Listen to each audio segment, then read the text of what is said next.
Existem muitos falsos deuses em nossa vida que não são difíceis de serem descobertos. Dinheiro, trabalho, sucesso, família, filhos. Tudo isso parece muito fácil de descobrir como eles estão funcionando como falsos deuses. Mas você sabia que há muitos ídolos que estão escondidos também por trás de outras coisas boas? Ídolos na nossa cultura, na sociedade e, por que não, ídolos na religião. Fique conosco e acompanhe o programa de hoje.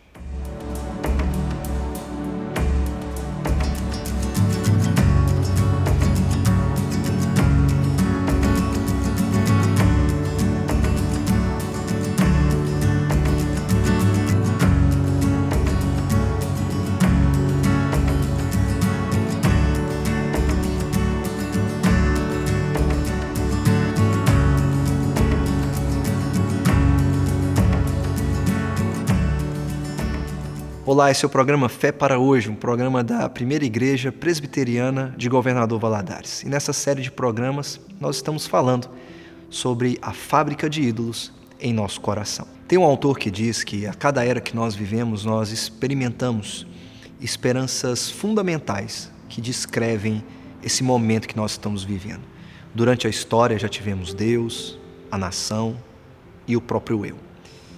Em cada momento da história, nós vamos vendo aquilo em que as pessoas vão fundamentando toda a sua esperança, seja nos ídolos que elas constroem na própria sociedade e cultura, ou seja até mesmo nos ídolos que surgem na religião. Houve um momento na história em que todos acreditavam que Deus era aquele que dava sentido e significado a todas as coisas, à vida, ao sofrimento e à morte. Com a chegada do iluminismo, Deus foi retirado da equação principal. E assim colocou-se a nação como a figura central desse empoderamento e endeusamento, transformando assim a nação como um Deus verdadeiro e não o Deus que deveria ser tratado como único e verdadeiro. Hoje parece que vivemos um momento diferente. Deus ainda continua retirado da equação na vida de muitas pessoas e parece que nem mesmo a nação entrou. Parece que as pessoas estão mais endeusando e empoderando o seu próprio eu, na maximização da liberdade pessoal, individual, e no desejo de realizar suas próprias vontades e desejos. Parece que é um momento em que vivemos em que as pessoas realmente idolatram a si mesmas. Constroem deuses dentro de si e o principal delas é o seu próprio eu. Mas tirar Deus da equação é algo muito perigoso. Deus precisa estar na equação principal do nosso eu, para que nós possamos encontrar real significado da vida, real significado de existência, porque o nosso eu ainda não consegue preencher tudo que nós precisamos. Nós precisamos de algo que venha além de nós e que esteja acima de nós mesmos. A beleza estética, o materialismo desenfreado e tantas outras coisas que o nosso eu deseja não são a resposta. O nosso eu não é o nosso redentor. Os ídolos que criamos na cultura não são aqueles que nos salvam. E nem mesmo os ídolos que criamos na religião são os nossos salvadores.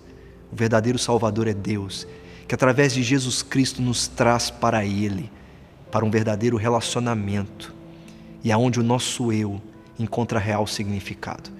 E nós paramos então de pensar que as ideias e as estruturas de pensamento são aquelas coisas que podem nos salvar, ou até mesmo o nosso patriotismo, o nacionalismo, deixam de ser a resposta para que Deus, o único e verdadeiro, seja aquele do qual nós mais precisamos. É por isso que o Evangelho nos ajuda a lutar contra esses falsos deuses que estão escondidos. Geralmente, como nós já aprendemos até aqui, escondidos atrás de coisas boas, escondidos também na cultura e na religião. Como nos livrar disso? Como Deus pode nos salvar? Deus nos salva nos mostrando aquilo que realmente importa, que é olharmos para a sua vontade, obedecer aquilo que Ele diz e recebermos dele amor, compaixão e misericórdia da parte de Jesus Cristo. Houve um profeta na história que não entendeu isso. Ele amou mais a sua nação do que amar, obedecer à vontade de Deus. E esse profeta é muito conhecido por ter sido engolido por um grande peixe. Esse profeta é Jonas. A palavra do Senhor veio a Jonas, filho de Amitai, com esta ordem: vá depressa à grande cidade de Nínive e pregue contra ela, porque a sua maldade subiu até a minha presença. Mas Jonas fugiu da presença do Senhor, dirigindo-se para Tarsis. Desceu à cidade de Jope, onde encontrou um navio que se destinava àquele porto. Depois de pagar a passagem, embarcou para Tarsis, para fugir do Senhor. Em algum momento da sua vida você já ouviu falar de Jonas, principalmente por causa do grande peixe que aparece nessa história. Mas a gente não pode se esquecer de que Jonas era um profeta, que no período do rei Jeroboão II profetizou prosperidade e expansão do reino de Israel. Jeroboão II fez o que era mal perante o Senhor, mais do que o primeiro Jeroboão da história. Mas Jonas, muito nacionalista e preocupado com a sua nação, só estava interessado em profetizar prosperidade e crescimento para uma nação que precisava aprender uma lição muito preciosa. E é isso mesmo que você está pensando. O livro de Jonas não é para Nínive. O livro de Jonas é para Israel e para um profeta que se dispõe não para obedecer, mas se dispõe para fugir. Que era um símbolo de uma nação que também estava disposta a não obedecer, mas a fugir do Senhor.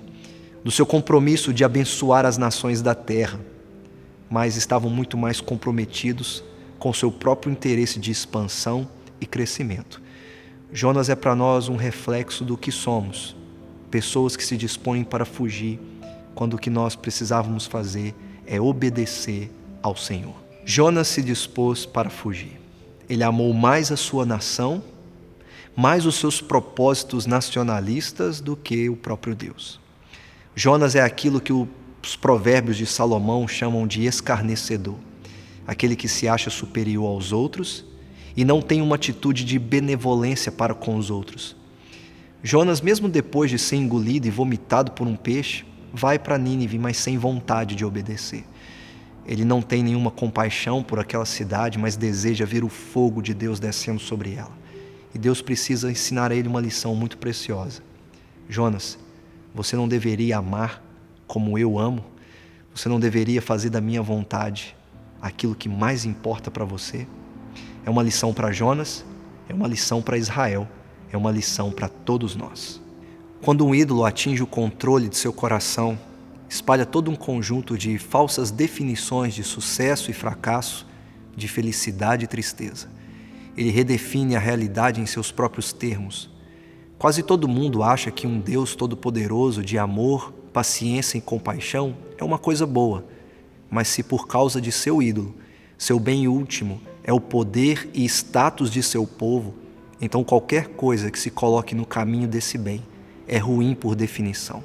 No final, os ídolos tornam possível chamar o bem de mal e o mal de bem. Por causa dos falsos deuses escondidos na cultura e religião de Jonas, ele não obedece.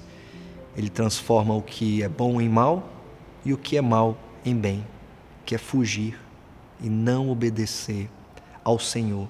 E o chamado de pregar uma cidade que precisava se arrepender e fazer isso com benevolência, compaixão, amor e graça. Nós vivemos entre muitos deuses falsos.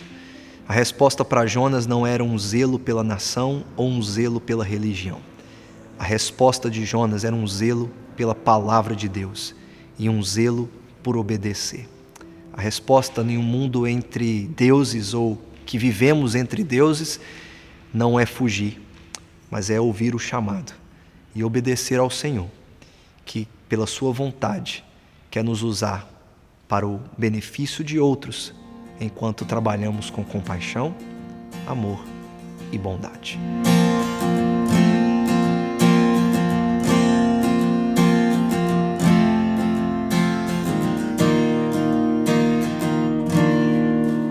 Outra vez eu caí, me entreguei ao meu pecado. Outra vez construí mil deuses pra mim. Outra vez em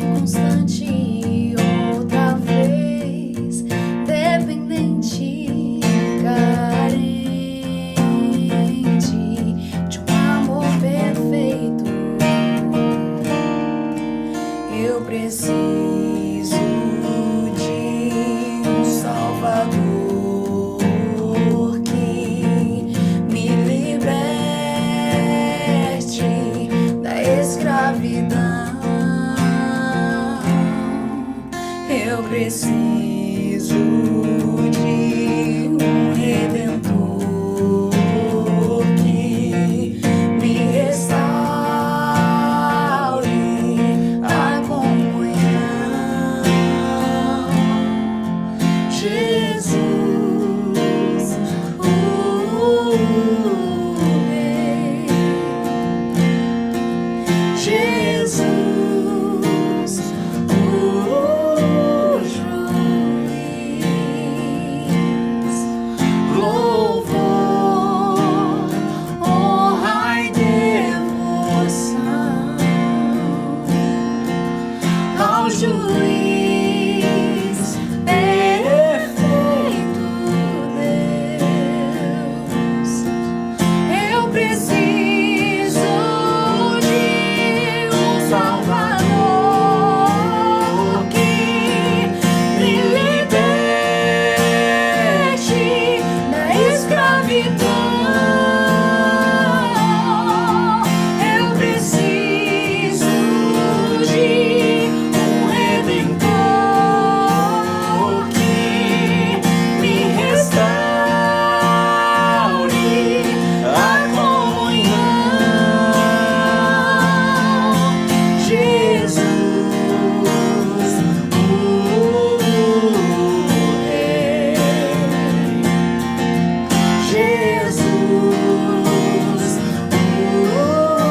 Juiz. Louvor, honra e devoção ao Juiz perfeito Deus.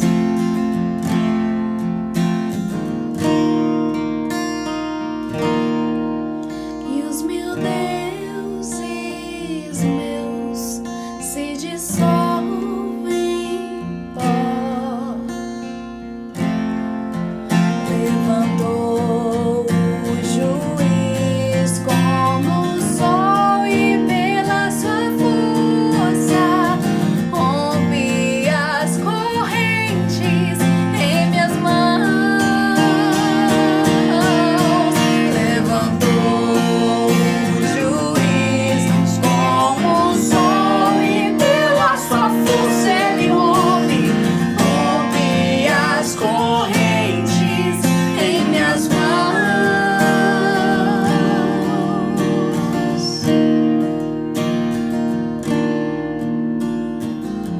Idolatria, palavra que muitas vezes está associada a ídolos visíveis, como talvez uma imagem de escultura, como talvez uma figura de uma personalidade. Nós costumamos atribuir idolatria a coisas que são individuais, que têm a ver conosco apenas.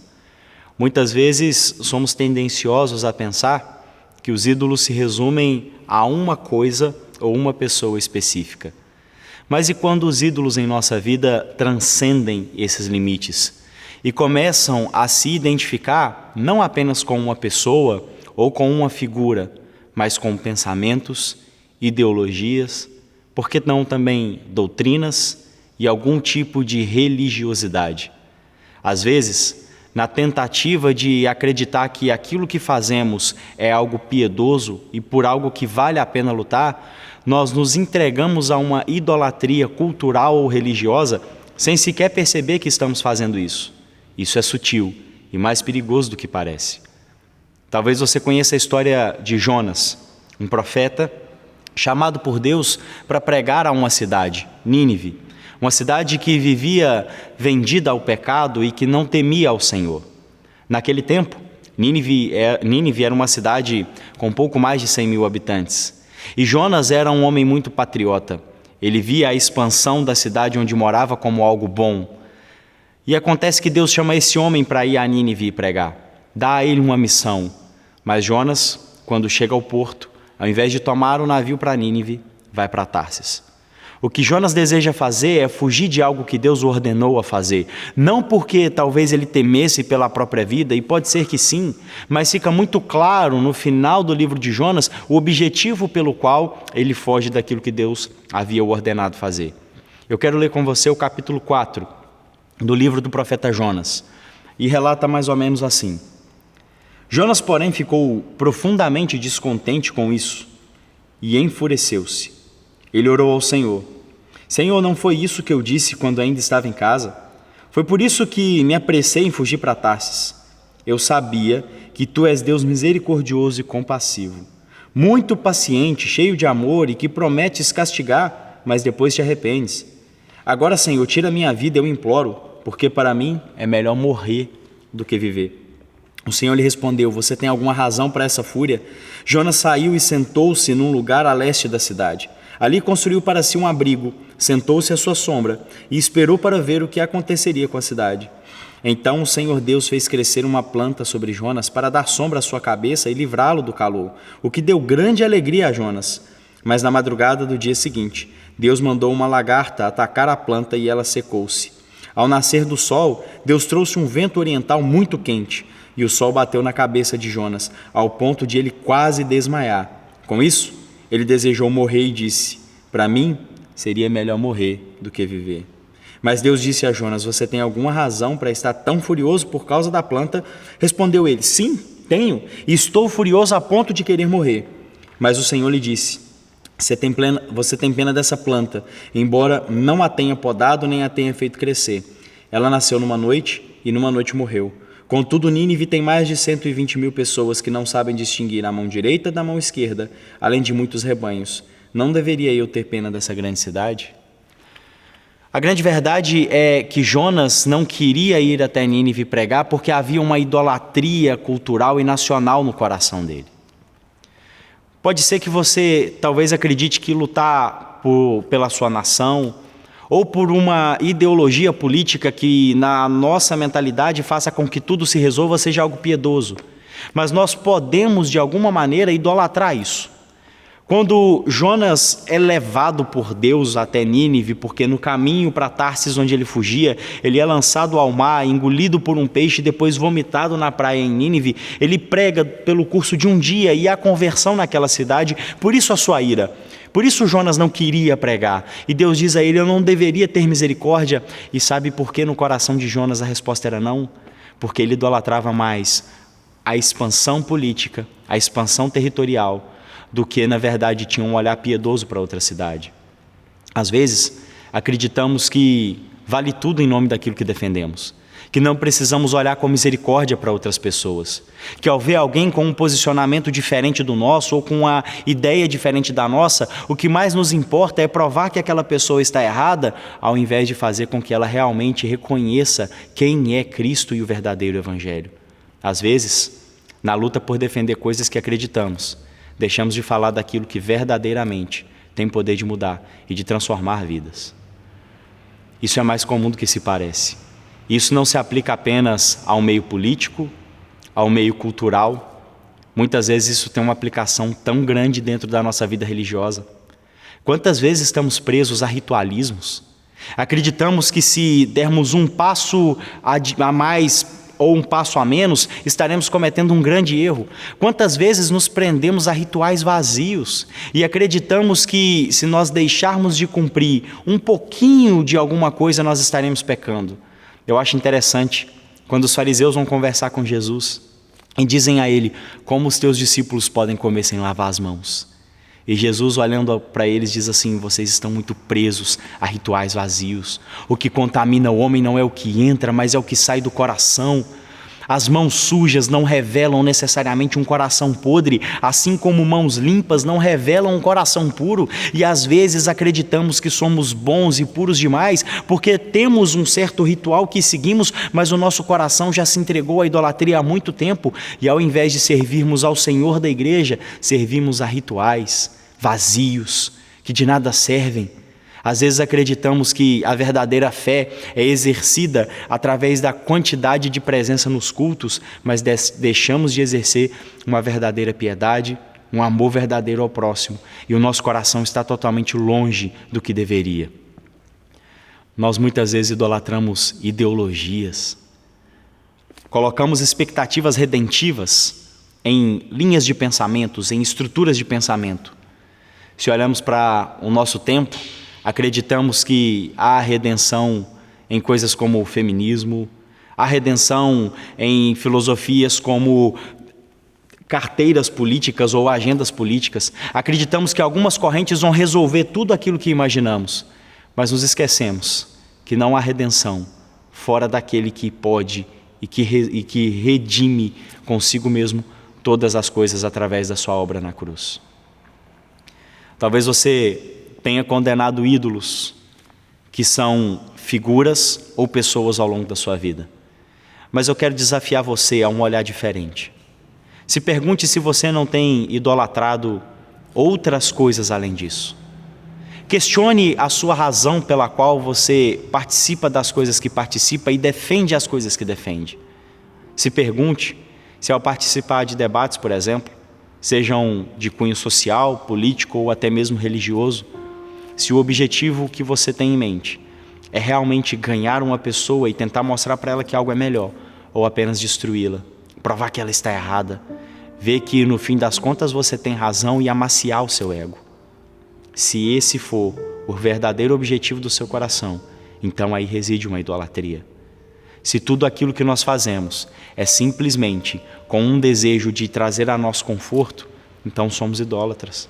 Se não temos o desejo de fazer com que o Evangelho ganhe mais espaço à nossa volta, de fazer com que o reino do Senhor avance e com que o nome dele seja glorificado, então nós temos idolatrado coisas que Deus não quer que idolatremos.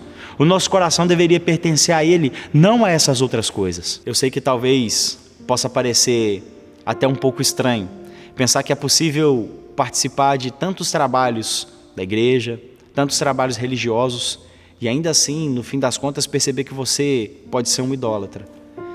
Mas lembre-se, Jesus mostrava constantemente para os fariseus que toda aquela manutenção de ritualismos vazios, na verdade, tirava o coração deles do foco verdadeiro. Eles estavam preocupados com aquilo que não deveria. Nós temos que aprender a desconfiar do nosso coração, porque ele é enganoso e desesperadamente corrupto. Como já dizia João Calvino, nosso coração é uma fábrica de ídolos. Portanto, meu irmão, minha irmã, não duvide que o seu coração pode fabricar ídolos inimagináveis, que muitas vezes não são pessoas ou objetos, mas correntes de pensamento, religiosidade vazia, ou até mesmo rituais que não fazem parte de uma vida piedosa verdadeira. Que Deus abençoe a sua vida e faça você enxergar esses ídolos e ser transformado pela mensagem do Evangelho. Eu espero que essa palavra crie raízes no seu coração e eu oro para que isso aconteça, em nome de Jesus. Quais são os deuses escondidos em seu coração? Você acabou de ouvir essa mensagem da palavra e talvez você precise identificar esses deuses que você ainda não descobriu. Talvez eles nem estejam escondidos mais em seu coração, mas escondidos na cultura, escondidos na religião. Nós sempre estamos usando alguma coisa para nos justificar diante de Deus. Ou porque somos dedicados demais ao zelo de alguma outra coisa fora da religião, ou por causa do nosso zelo até mesmo dentro da própria religião. Mas tudo não passa de falsidade. E nós usamos isso para nos tornarmos bons e assim buscar o favor de Deus. Se nós fazemos isso, isso é um falso Deus, isso é idolatria. Nós precisamos de arrependimento. Eu quero orar por você, que precisa identificar esses ídolos que ainda estão escondidos na cultura em que você vive e na religião que você pratica.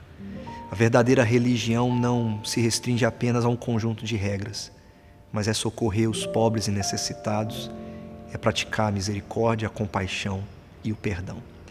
Jonas foi incapaz de fazer isso por causa do seu pecado, por causa da sua idolatria excessiva à nação e à sua religião, e ao amor não em fazer a vontade de Deus, mas em fazer a sua vontade, que é apenas anunciar coisas boas para o seu povo.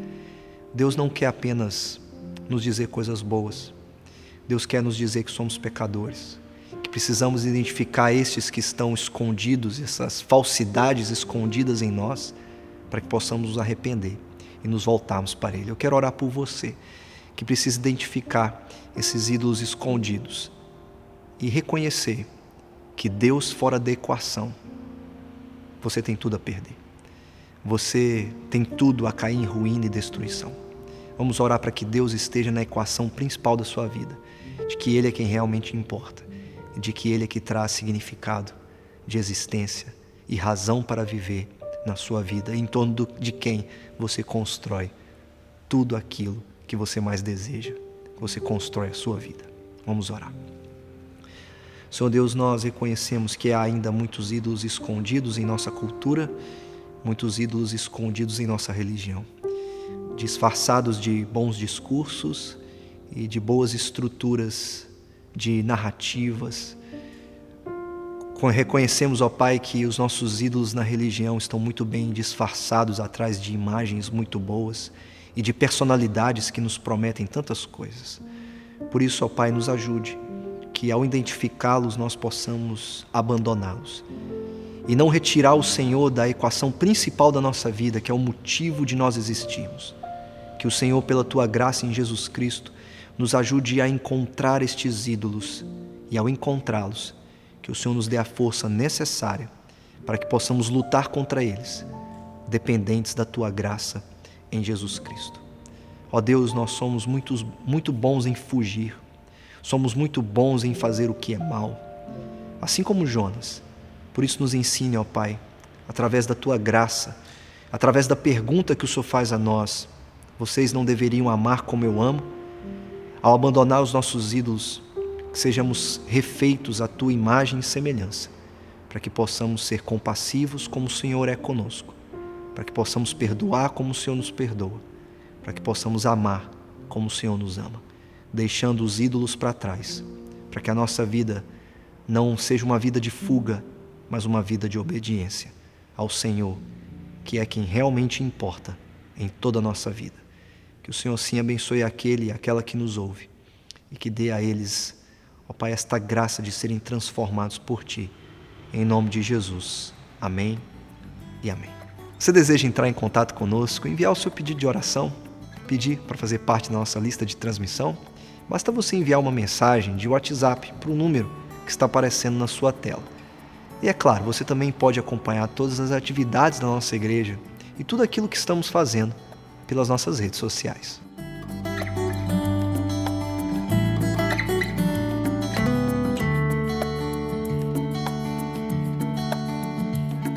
Eu quero agradecer a você e pela sua companhia durante todo o nosso programa. Se você perdeu alguma parte, alguma canção ou a ministração da palavra, você pode nos assistir todos os sábados, às 12h30 e às 21h30. E também acompanhar todos os programas que já gravamos até aqui pelo nosso canal no YouTube. Que Deus te abençoe, que pela graça dele em Jesus Cristo, Ele te ajude a identificar os ídolos escondidos ainda em seu coração, na cultura e na religião. E que Deus te abençoe, em nome de Jesus.